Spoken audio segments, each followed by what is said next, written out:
We were literally hauling buckets into the bush. As roughly 30,000 Albertans flee their homes from wildfires that rampage across the province, some Albertans stayed behind to protect their homes and their livelihoods. You've never seen fire move that fast. It felt like the world was covered in gasoline. Brendan Smith from High Prairie says he and his dad, along with some neighbors, stayed behind to help one another out from a blaze that was threatening their rural homes.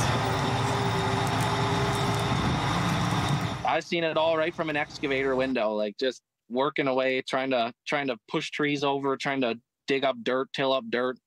It was the scariest time you've ever seen.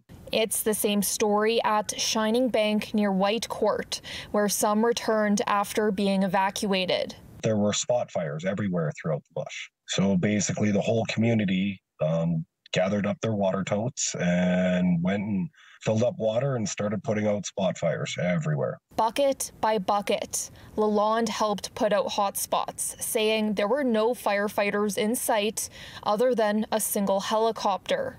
If there would have been an actual bomber picking up off a Shiny Bank Lake, they could have probably had the majority of it right out within a few hours. It's an extraordinary, unprecedented event, which is, I think, what we have to be prepared for in future. With firefighting resources stretched thin, Alberta did receive out-of-province help.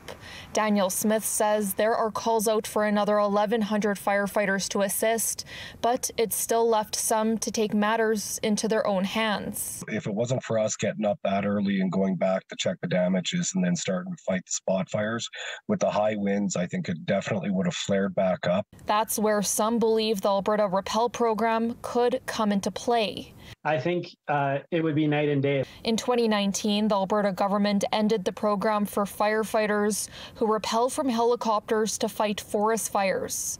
A former member says government budget cuts left the province battling its current blazes short-handed. I really think, crucially, that we could have been helpful 2 weeks ago when all these starts were happening. I think we could be fighting, helping cut helipads on parts of the fires that are hard to access. But at the time of need and desperation, both Smith and Lalonde witnessed their communities banding together to help one another out. Around our community, we all help each other out. It's a very tight-knit place. In Edmonton, Laura Krause, City News.